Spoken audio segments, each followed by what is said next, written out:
예, 서영교 의원님 말씀처럼 우리 법원행정처가 보고할 수 있는 문건이 있으면 우리가 보고받고 또 위원장께서 저기 조치해 주시면 거기에 대해서 더 상세하게 오후에 질의를 하겠습니다. 자, 마음이 무겁습니다. 폭력은 어떤 이유로도 정당화될 수가 없습니다. 평화롭고 정당한 방식으로 주장이 이루어져야 됩니다. 자, 사법부 또 수사기관에 대한 불신의 원인과 대응을 짚어보는 것도 우리 국회가 지금 해야 될 일이라고 생각합니다.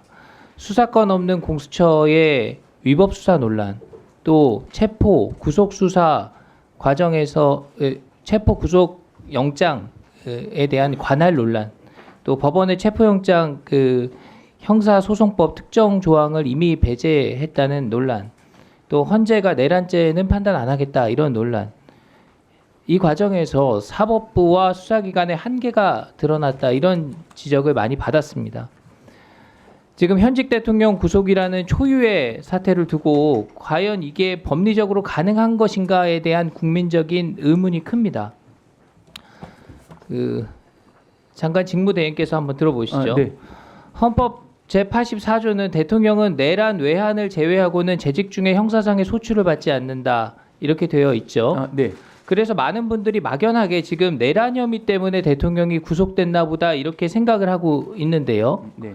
그런데 이번 대통령의 구속은 공수처가 직권남용으로 수사를 하면서 시작이 된 겁니다. 맞죠? 네, 네. 근데 공수처는 직권남용만 수사할 수가 있고 내란 혐의는 수사할 수가 없기 때문에 직권남용을 수사하면서 그 관련 사건으로 내란을 수사한 것이죠. 네. 그러니까 결론적으로 공수처가 현직 대통령을 직권남용으로 수사했다. 이것이 팩트입니다. 맞죠? 네.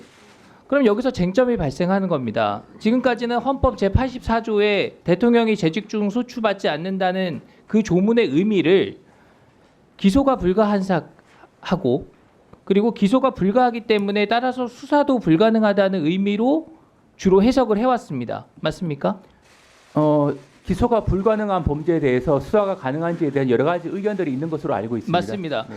그러니까 기소할 수 없는 사건에 대해서 수사를 할 수 있느냐 없느냐는 논란이었는데 대체로 기소를 못하는 사건이기 때문에 수사도 안 하는 것이 관례였고 수사하기 어렵다고 보는 이 법학자들이 많았다는 거죠. 맞습니까? 네, 그런 견해들도 있고 일부 가능하다는 견해도 있고 다양한 견해들이 있는 것으로 알고 있습니다. 그러면 이번에는 대통령이 재직 중에 지금 기소 불가능한 범죄에 대해서 수사가 가능하다 이런 선례가 남은 거죠. 네, 네, 그런 선례가 되는 측면이 있습니다. 지금까지 대통령이 재직 중에 소환 조사 받거나 체포되거나 구속된 사례가 한 번이라도 있습니까? 그런 사례는 없는 것으로 알고 있습니다. 그러니까 이번에 대통령이 어떤 직무상에 기소되지 않는 소추받지 않는 사건으로도 수사는 가능하다 이런 선례가 명확하게 남은 거잖아요. 네, 일단 그런 측면 일부는 있습니다.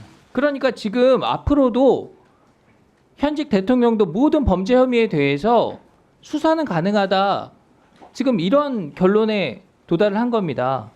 그러면 앞으로 대통령 하시는 분들이 수사는 받고 재판은 받지 않는 그런 모순된 상황이 앞으로도 계속 연출될 수 있다는 겁니다.